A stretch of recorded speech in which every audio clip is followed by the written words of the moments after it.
सद्गुरुदेव से प्रार्थना कि अपना आशीर्वाद भरा हाथ मेरे मस्तक पर रखें और माँ सरस्वती जी से निवेदन कि मेरे कंठ में विराजित हों ताकि मैं श्रीमद् भगवद गीता पाठ उचित उच्चारण के साथ कर सकूं।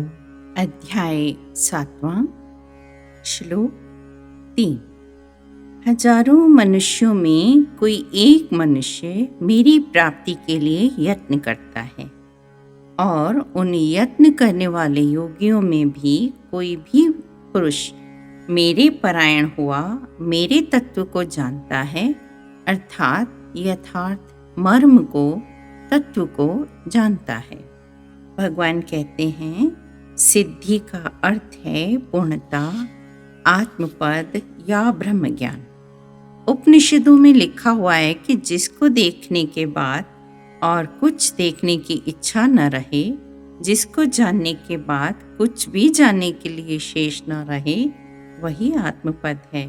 जिसने अपनी आत्मा का दर्शन किया है वह संसार में और कुछ देखना नहीं चाहता, क्योंकि रूप आदि सांसारिक पदार्थ झूठे और नाशवान हैं। भगवान इस श्लोक में बताते हैं कि हजारों में से किसी एक मनुष्य को यह विचार आता है कि मैं महात्माओं का संग करके अपना जन्म सुधारूं, और उन हजारों में से कोई एक ही ऐसा पुरुष भगवान को जानता है और प्राप्त करता है। वास्तव में जानने का अर्थ है भगवान के असली निराकार रूप की जानकारी होना, क्योंकि साकार स्वरूप में तो लाखों पुरुषों ने राम अवतार में उनका दर्शन किया, किंतु वह दर्शन मोक्ष देने वाला नहीं है। ज्ञान के सिवाय मोक्ष की प्राप्ति कभी नहीं होगी। श्री रामचंद्र जी के पिता राजा दशरथ ने उनके वियोग में प्राण दिए। श्री राम से इतना प्रेम होते हुए भी उन्हें मुक्ति नहीं मिली, क्योंकि ज्ञान प्राप्त नहीं किया था।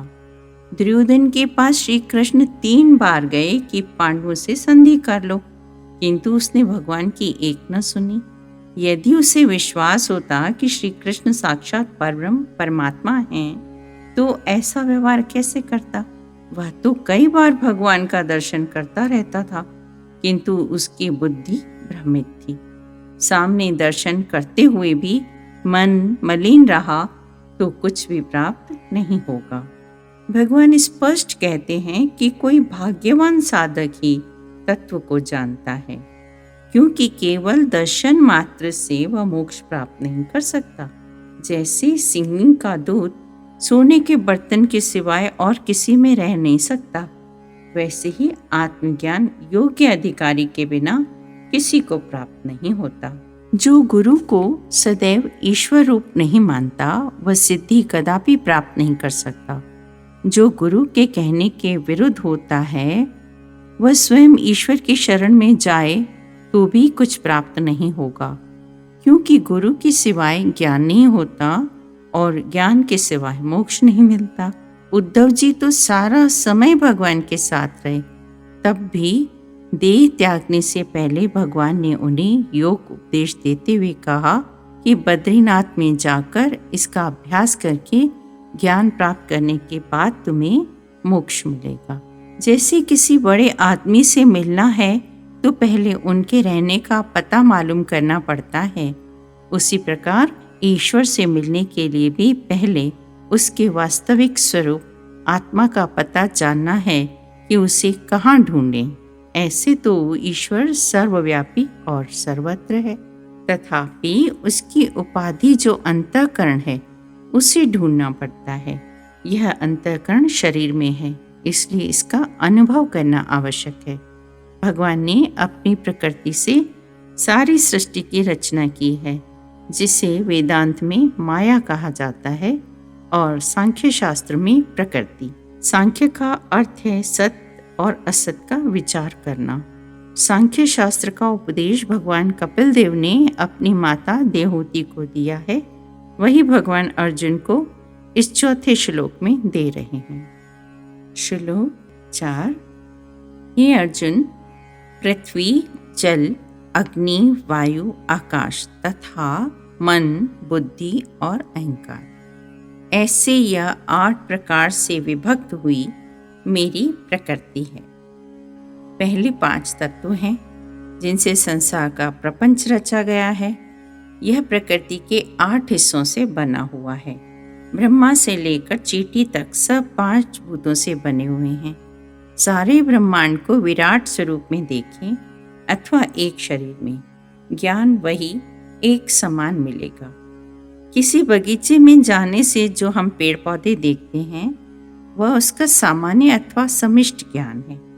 जब बैठकर किसी पेड़ का विशेष रूप से अध्ययन करते हैं कि यह अमुक प्रकार का पेड़ है, इसका फल इतना मीठा है अथवा खट्टा है, इसमें रस है और गुठली है, कितनी संख्या में है, कौन सी ऋतु में होता है, आदि आदि, यह उस पेड़ का विशेष अथवा विशिष्ट ज्ञान हुआ।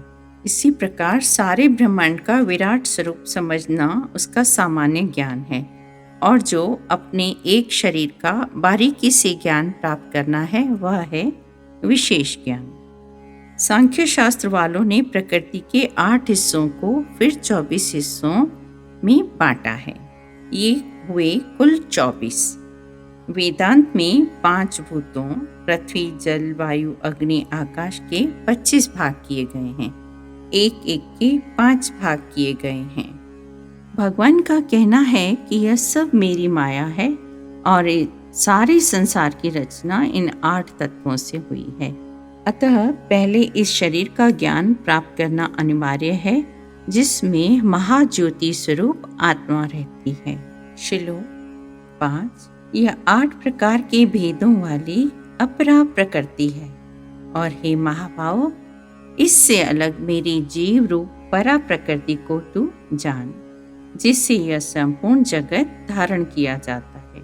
भगवान कहते हैं कि प्रकृति 2 हिस्सों में बांटी गई है, परा और अपरा। अपरा प्रकृति जड़ है जिसमें स्वयं चलने फिरने की शक्ति नहीं है। परा प्रकृति चेतन शक्ति है जिसकी सहायता से अपरा प्रकृति चलती फिरती, घटती बढ़ती है। केवल परा प्रकृति कुछ नहीं कर सकती, दोनों के मिलाप से व्यवहार चलता है। एक के बिना दूसरा कोई कार्य नहीं कर सकता, सभी कार्य दोनों के मिलन से होते हैं। भगवान कहते हैं कि मैं जीवों में प्रवेश करके नाम और रूप को प्रकट करता हूँ। उसकी शक्ति से ही वह पुतला काम करने योग्य बनता है।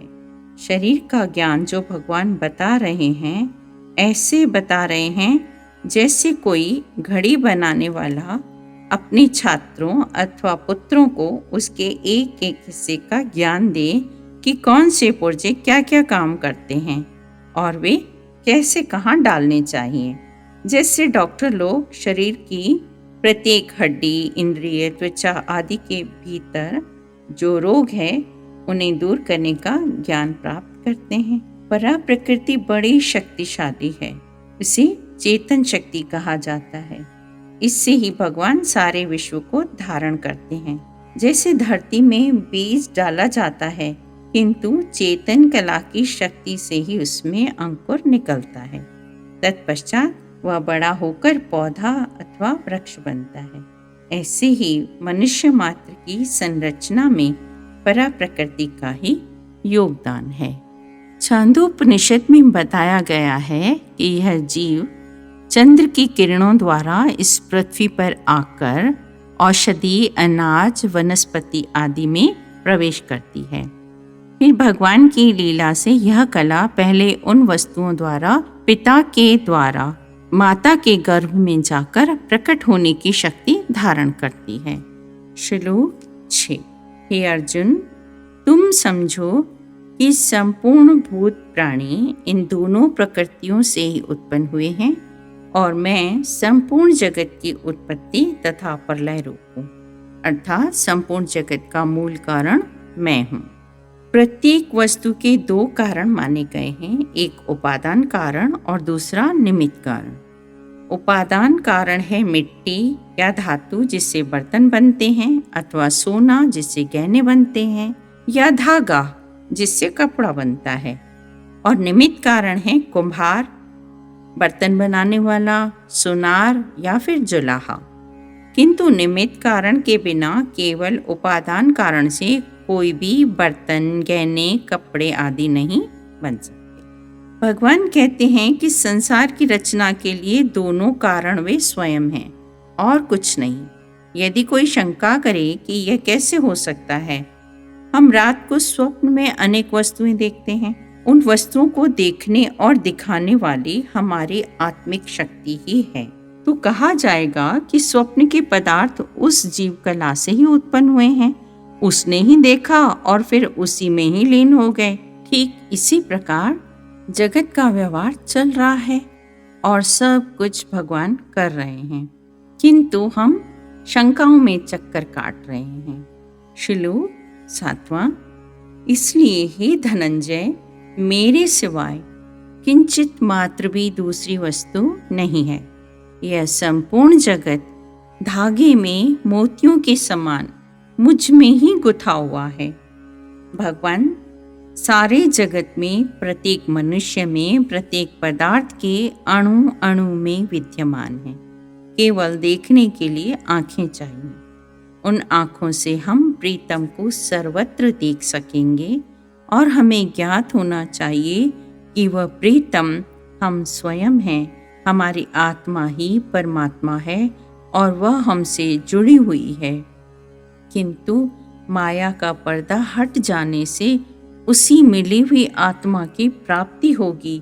जैसे घी दूध में है, उसके अणु अणु में है, केवल बाहर निकालने के लिए यत्न करना है।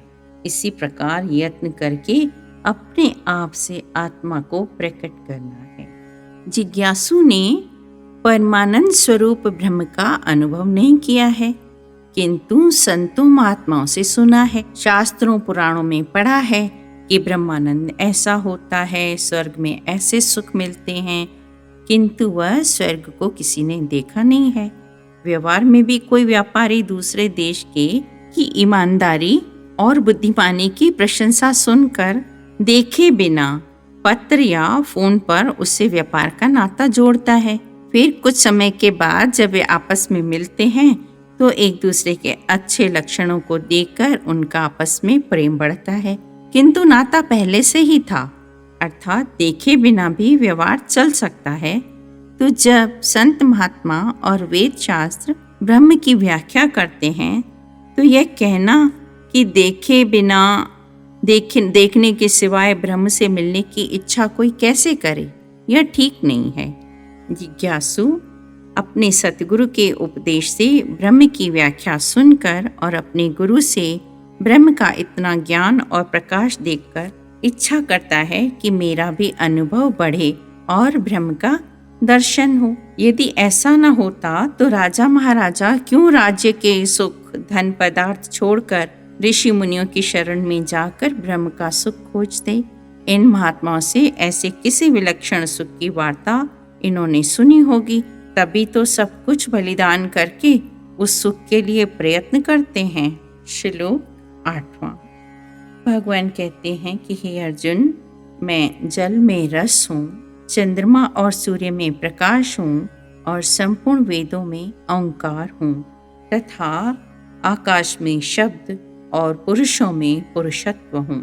जल में जो रस अर्थात चेतन शक्ति है वह मैं हूँ। चंद्रमा की चांदनी और सूर्य में प्रकाश जो है वो भी मैं हूँ। चारों वेदों में जो ओंकार का शब्द है भगवान कहते हैं वह भी मैं हूँ। आकाश में जो शब्द गूंजता है वह भी परमात्मा का रूप है। मनुष्य में जो शरीर, मन, आत्मा और बुद्धि आदि का बल है वह बल भी मैं ही हूँ। जैसे किसी देश के लिए कहते हैं कि यह देश इस राजा का है, यानी उस राजा के अधीन है, इसी प्रकार भगवान कहते हैं कि सब कुछ मेरे अधीन है, सब में मेरी शक्ति काम कर रही है, सारा बल मेरा है। देखने वाला, सुनने वाला, समझने वाला वह स्वयं मैं ही हूँ। श्लोक 9। पृथ्वी में पवित्र गंध, अग्नि में तेज मैं ही हूँ और संपूर्ण भूतों में उनका जीवन अर्थात जिससे वे जीते हैं वह मैं हूँ। और तपस्वियों में तप भी मैं ही हूँ। पृथ्वी से सुंदर और सुगंधित फूल और फल उत्पन्न होते हैं। एक छोटे से बीज से कितने पेड़ और पौधे उत्पन्न होते हैं। उन फूलों, फलों आदि में जो मधुर सुगंध है, भगवान कहते हैं कि वह मैं हूँ। अग्नि में प्रकाश अथवा गर्मी का यह भी ईश्वर का रूप है। उससे सभी कार्य होते हैं। 84 लाख योनियां मानी गई हैं। भगवान कहते हैं कि सभी मनुष्यों से लेकर छोटे से छोटे जीव में भी प्राण जो हैं वो मैं हूँ। अतः वेद शास्त्रों का कहना है कि जब सभी जीवों में ईश्वर की कला है तो किसी को भी दुख क्यों दें। जो भी बुरा कर्म, धोखा, कपट हम दूसरों से करते हैं वह मानो भगवान से अथवा हम अपने आप से करते हैं, और जो ऐसा नहीं समझता वह मूर्ख है। सभी मनुष्य इस बात को अवश्य मानेंगे कि हम सभी जीवों का माता पिता एक परमात्मा है। उसी नाते जैसे हम भाई बहन हैं, एक दूसरे को न दुख दें न कपट करें। श्लोक 10वां। हे अर्जुन, तू संपूर्ण भूतों का सनातन कारण मुझको जान। मैं बुद्धिमानों की बुद्धि और तेजस्वियों का तेज हूँ। बरगद के पेड़ का बीज कितना छोटा है, किंतु पृथ्वी में गाड़ने से वह एक बड़ा वृक्ष बन जाता है। किंतु वह विकारी है। पहले धरती से फूटता है, बाद में बड़ा होता है, अंत में नष्ट हो जाता है। सभी बीज पहले अपनी हस्ती खोकर बाद में पौधे और वृक्ष का रूप लेते हैं, किंतु परमात्मा निर्विकारी बीज है जो न कभी नष्ट होता है न बदलता है। सारा जगत इसी से उत्पन्न होता है, किंतु यह निर्लेप और निर्विकार रहता है, किसी भी प्रकार नष्ट नहीं होता और न ही बदलता है। आत्मा एक रूप है और सदैव रहता है। चंद्र में शीतलता, सूर्य में तेज, अग्नि में गर्मी, जल में रस, सब वही है। अर्थ यह है कि जो 5 भूतों के गुण हैं वे भगवान में समाये हुए हैं। वे सर्वत्र एक समान, सर्वव्यापक, किंतु जैसा बीज होगा वैसा फल निकलेगा। सुनार के पास अनेक सोने और चांदी के गहने और बर्तन होते हैं, परंतु सुनार की दृष्टि में सब सोना और चांदी ही है। यदि कोई उनसे पूछे तो बताता है कि इतना तोला सोना और चांदी है। भिन्न भिन्न हार हैं और यह कंगन है, ऐसा ये बर्तनों के नाम लेकर हिसाब नहीं करता। भगवान के कहने के अनुसार वे सब का बीज और उत्पत्ति करने वाले हैं, क्योंकि उन्होंने आकाश रूपी उपाधि पैदा कर दी है। उसमें से ही वायु की उत्पत्ति की, नहीं तो वायु कहाँ खड़ी होती। इस प्रकार पृथ्वी, जल और अग्नि की भी उत्पत्ति की है। इससे स्पष्ट है कि सब कुछ करने वाले प्रभु स्वयं ही हैं, अर्थात वही आदि बीज हैं। देवी देवताओं का भी आदि बीज वे ही हैं। भगवान ने इस श्लोक में यह भी कहा है कि बुद्धिमानों की बुद्धि मैं हूँ। बुद्धि 3 प्रकार की होती है, सात्विक, राजसिक और तामसिक। कोई बुद्धि से न्यायाधीश बनकर न्याय करता है, कोई जहाज बनाता है, कोई इंजन बनाता है, कोई टीवी बनाता है, कोई लड़ाई में लोगों को मारने के लिए हथियार और मिसाइल बनाता है। ये सभी प्रकार की बुद्धि भगवान का रूप है। महात्मा लोग जो उपदेश देते हैं उनकी बुद्धि भी स्वयं ईश्वरी है। ओम नमो भगवते वासुदेवाय।